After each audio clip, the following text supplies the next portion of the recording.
Ya, bismillah. Assalamualaikum. Kita bertemu lagi di topik tentang farmakoterapi 2. Dan kali ini kita akan membahas mengenai hiperemesis dan anemia pada kehamilan.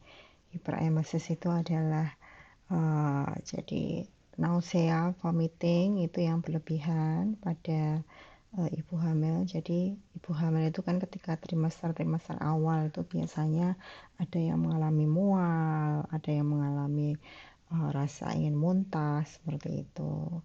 Dan kita juga akan bicara mengenai anemia pada kehamilan. Nah, sekarang yang pertama kita akan bicara tentang hiperemesis terlebih dahulu. Hiperemesis itu definisinya adalah mual dan muntah yang berlebihan pada wanita hamil sampai mengganggu pekerjaan sehari-harinya karena keadaan umumnya menjadi buruk. Dan itu karena terjadi dehidrasi.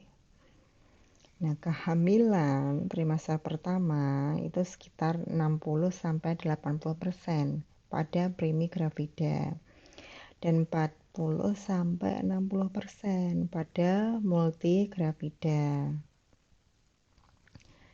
Dan patofisiologinya itu bisa diakibatkan oleh level estrogen yang tinggi dan itu biasanya terjadi pada trimester pertama.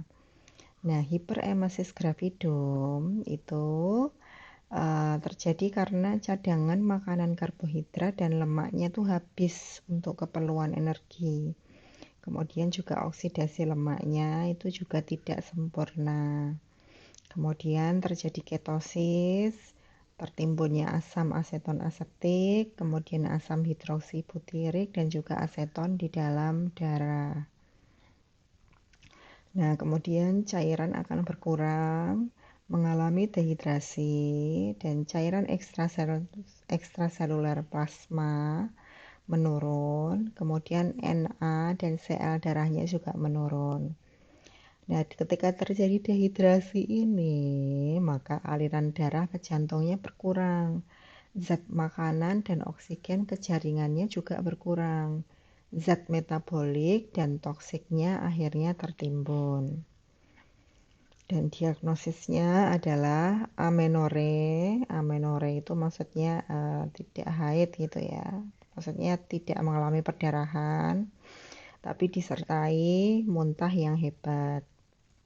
Kemudian pekerjaan sehari-harinya terganggu dan haus yang hebat.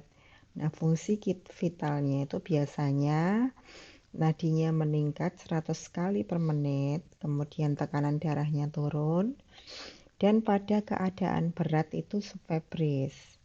Pada keadaan berat subfebris itu suhu tubuhnya itu bisa menurun. Dan kemudian gangguan kesadaran atau apatis atau koma.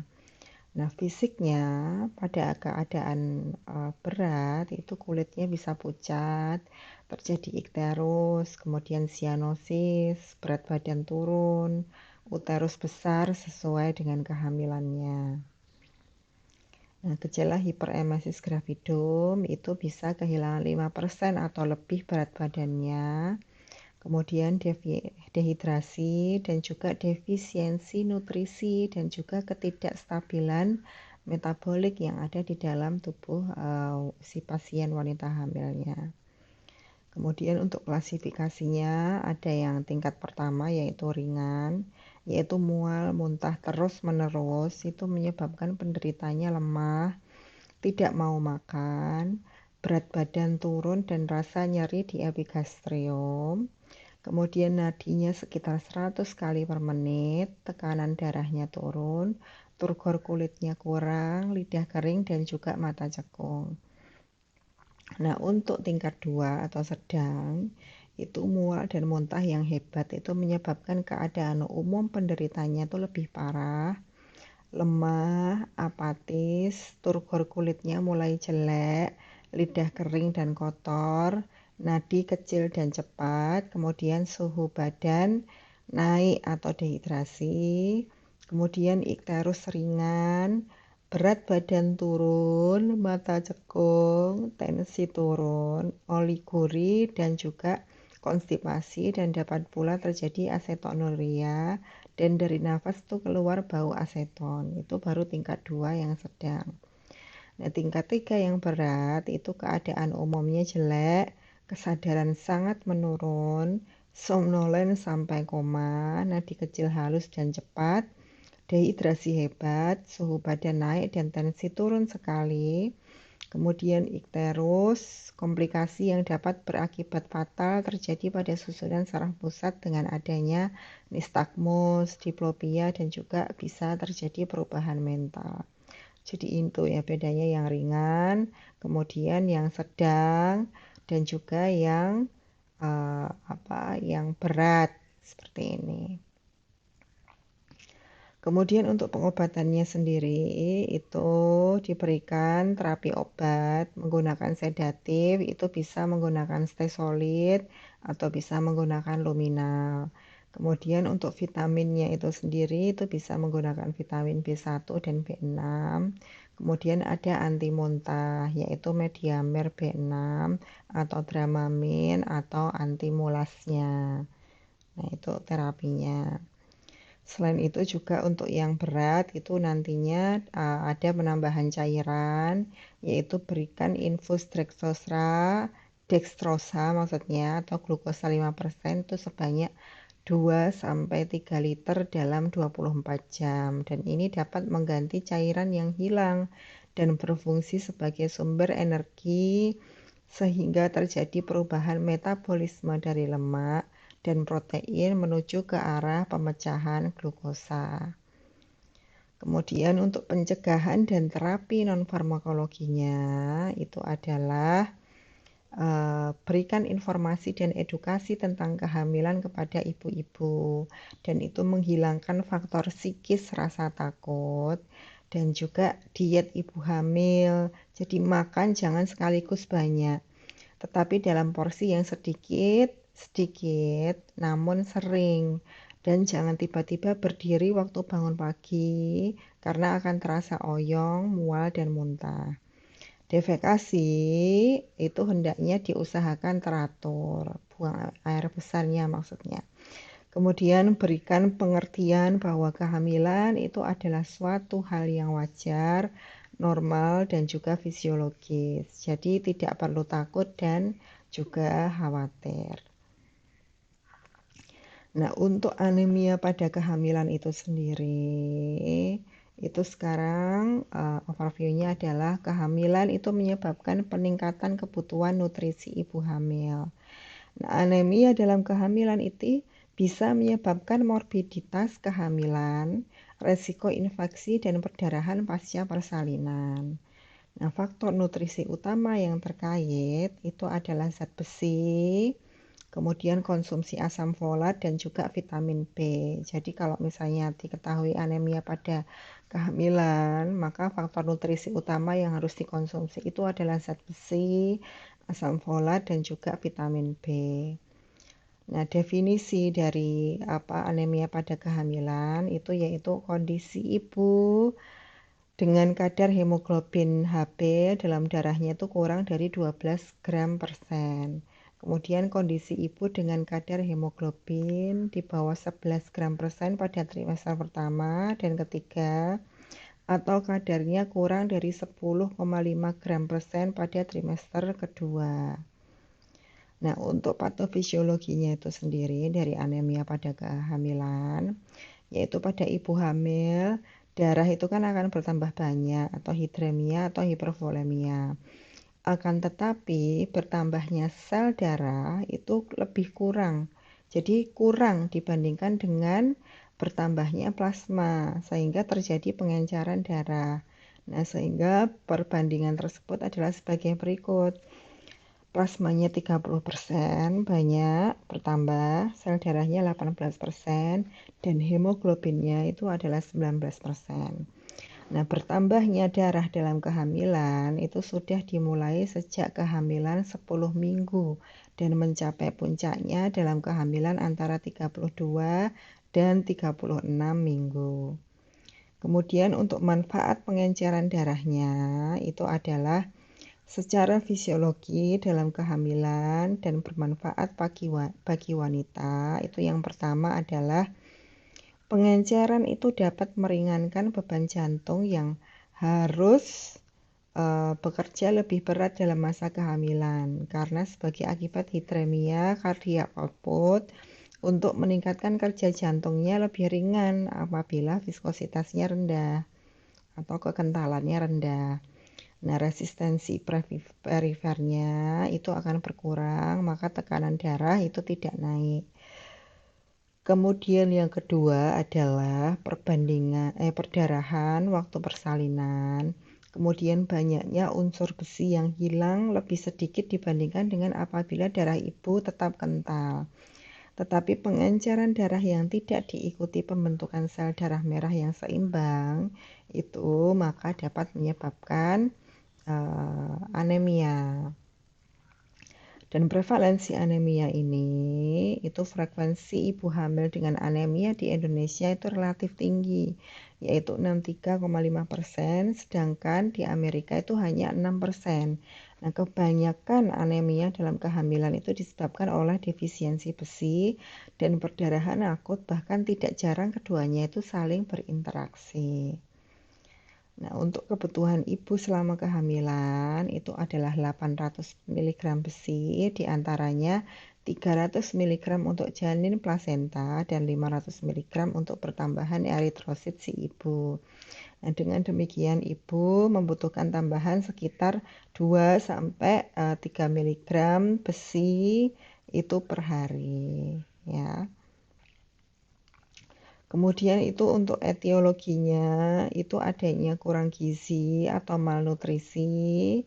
Nah, itu disebabkan karena kurang nutrisi, yaitu kemungkinan menderita anemia. Selain itu juga kurang zat besi dalam dietnya. Jadi dietnya, makannya tuh dia pantang telur, pantang daging, pantang hati, pantang ikan.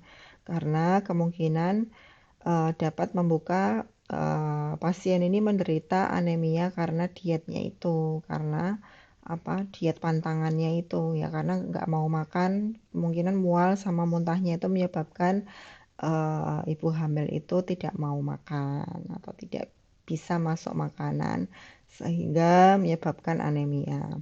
Kemudian adanya malabsorpsi, yaitu penderita gangguan penyerapan zat besi dalam usus itu dapat menderita anemia.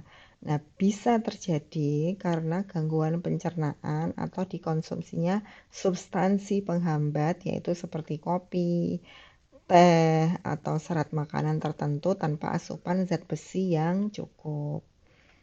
Kemudian bisa jadi karena kehilangan banyak darah.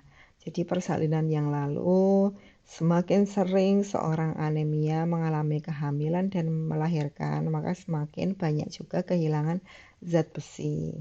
Apalagi bila usianya sudah tua gitu ya. Nah, jika cadangan zat besi minimal, setiap kehamilan itu akan menguras persediaan zat besi tubuh dan akan menimbulkan anemia pada kehamilan berikutnya. Nah, untuk penyakit-penyakit kronis, itu misalnya cacing usus dan malaria, itu dapat menyebabkan anemia. Nah, penanganannya atau terapinya itu adalah pemberian kalori 300 kalori per hari dan suplemen besi itu sebanyak 60 mg per hari, itu cukup mencegah anemianya.